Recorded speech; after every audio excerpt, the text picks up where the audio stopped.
probably heard the saying before of do not put all your eggs in one basket, right? You need to diversify.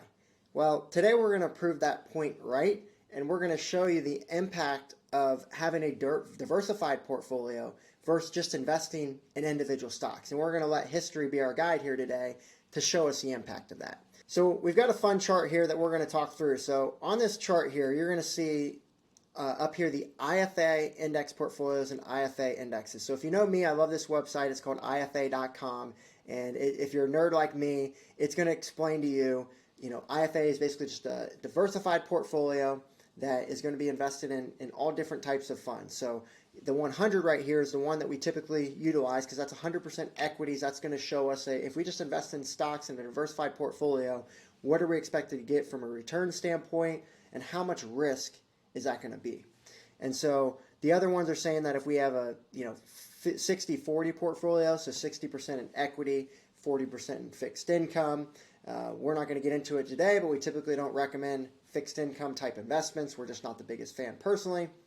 But that's the idea. So we're just going to use 100 here. And then all of these over here are just the different types of sectors and like international, U.S., small companies, small cap value, small companies internationally, emerging markets, small cap value for the U.S., small companies based on value. So those are just those indicators right there as well. So what we're going to show here is we're going to pop up here the 36 surviving NASDAQ listed companies.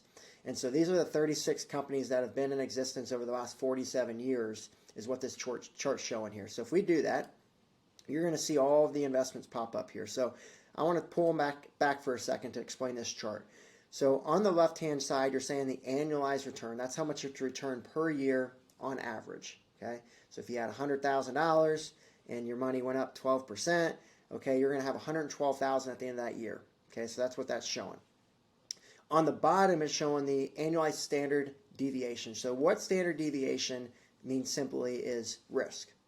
The higher you are, the farther to the right, the more your investment's going to go up and down is all that means. And so you can see here that if you invest in a 100% equity portfolio, you're going to see more ups and downs. You're going to see a higher standard deviation because you're taking more risk. Whereas if you invest in a more of a fixed income or short-term government bond portfolio, you're not going to see as much ups and downs. The trade-off is you're not going to see as much growth, right? The more risk you take, the more growth you take. And so that's the concept. Although I'm going to show you that may not be true when we refer to individual stocks. For individual stocks, you could be taking on a lot of risk, but maybe you're not getting as much return versus having a diversified portfolio if you look historically in the past. So that's what we're going to talk through. So let's pull up those stocks again. So if you look at these stocks, these individual stocks over the last 47 years, you see that they have a really high standard deviation. You look at Crown Crafts, the annualized return's 8%. That's pretty good, but the standard deviation is 72%. So you're going to see that thing fly up, fly down, fly up, fly down, and that's going to be a bumpy ride, as we would say. So you got to think about this when we compare, the one on the far right, Crown Crafts, versus that IFA 100 portfolio I mentioned earlier.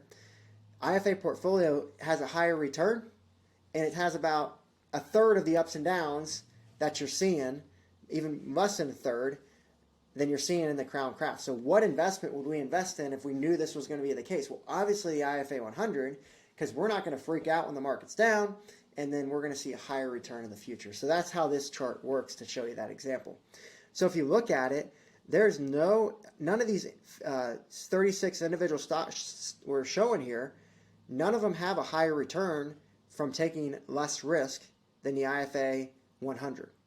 So, what this would tell me if I'm analyzing this chart is I probably should be investing in a diversified portfolio versus trying to take my chances with any of these surviving stocks that we've seen over time, right? AEP, American Electric Power, is one that everyone knows.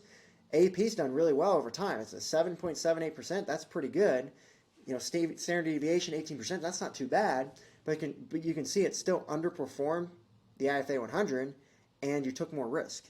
So, although that could have been a great investment, why don't we just be smart and have a diversified portfolio is what we're going to show here.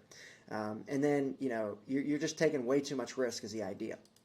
And then you look at the NYSE, and this one's another fun one too, but you can see the majority of these stocks are falling under the return category, and they're falling in the higher standard deviation. And so it just shows you over the last 47 years for this portfolios, you've seen it be much different. So a fun one here, if we click on this Apple, hasn't been around for the last 47 years. I think it was 1981. Someone could fact check me there. But if we put in Apple, Apple's done incredible, right? It's done, let's pull it up here. It's done 18% on average. That's great over the last 42 years. But if you look at it, the standard deduction is 45.